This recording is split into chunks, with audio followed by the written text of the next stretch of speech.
Vous avez la parole dans Ligne Directe chaque matin en francilien, un message et on se réveille avec Estelle. Bonjour. Bonjour Marguerite. Vous avez passé un bon week-end, la semaine commence bien? Oui, la semaine commence très bien avec vous. Merci. Ça Très c'est tôt. gentil. C'est vrai qu'il est un peu tôt. Estelle, vous êtes directrice générale de l'association Ensemble de Générations et vous avez eu la super idée de faire vivre en coloc seniors et étudiants. Expliquez-nous comment ça se passe. Oui, en fait, Ensemble de Générations a été créé en 2006 suite à la canicule de 2003. La fondatrice, en fait, s'est dit qu'elle ne voulait pas rester les bras croisés devant ces personnes qui sont mortes, non pas de chaleur, mais bien d'isolement. Et parallèlement, elle avait des enfants qui faisaient leurs études et elle se disait, oh là là, c'est difficile de trouver des logements, déjà à l'époque, il y a 17 ans.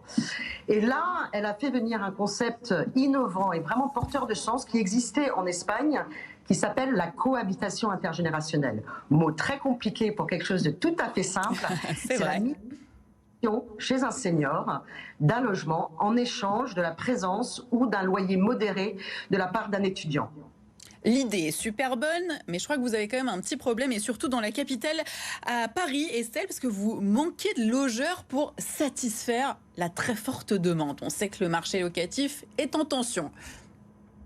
Oui, alors tout à fait. En fait, traditionnellement, c'est vrai que ce dispositif a été monté principalement pour les seniors, mais en fait, force est de constater que vraiment, on aide les jeunes. Alors, on a 9 demandes de jeunes pour une plage chez un senior. Ce qu'il faut voir, 67% des étudiants font leurs études en dehors du domicile familial. Et à Paris, en fait, 50% de logements sur le marché privatif disparaissent chaque année. Parallèlement, se loger coûte 875 € pour un étudiant. Vous vous rendez compte que, en fait, les étudiants ne trouvent pas de logement à Paris. Et c'est pour ça que notre appel d'ensemble de générations, c'est pour les seniors qui auraient envie de vivre cette formidable expérience de la communication intergénérationnelle, de vivre avec un jeune.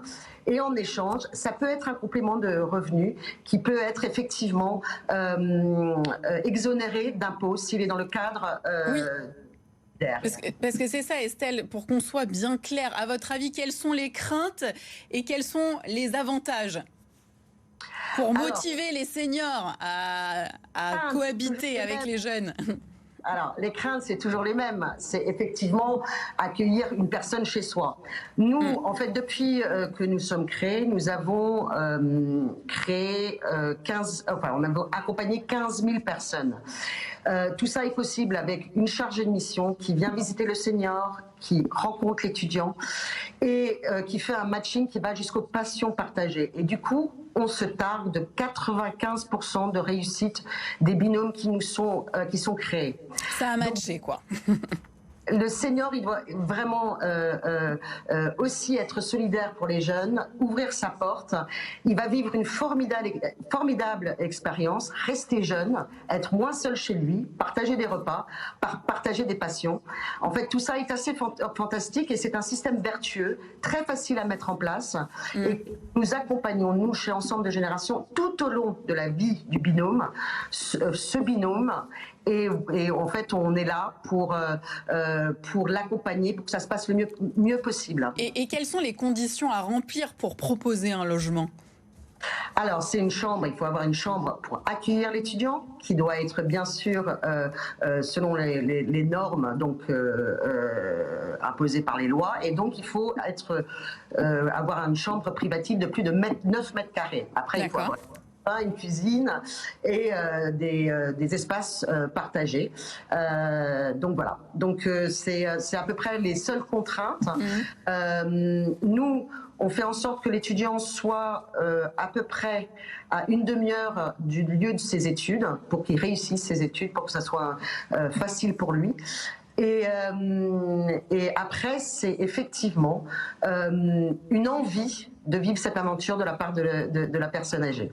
Oui, il faut que les deux parties aient envie de partager un quotidien et se trouvent des affinités. En effet, c'est mieux si on vit ensemble, comme dans une coloc finalement. Est-ce que ces propositions de logement se font uniquement à Paris ou c'est aussi ailleurs en Île-de-France? Alors, traditionnellement, on a commencé dans le 78.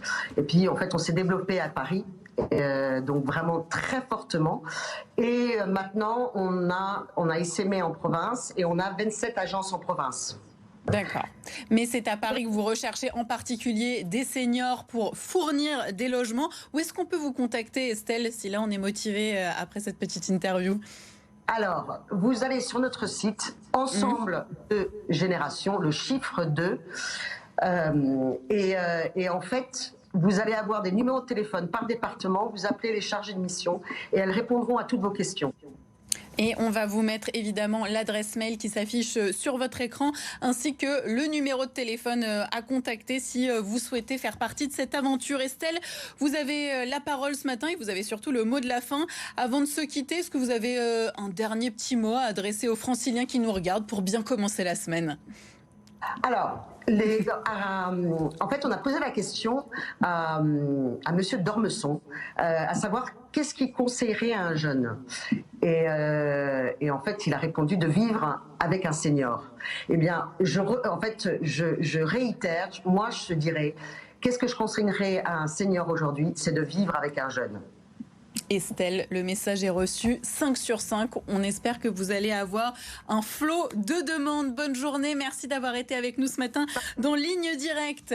On est là pour vous aider. Vous aussi venez passer un appel sur notre antenne, sur BFM Paris Île-de-France.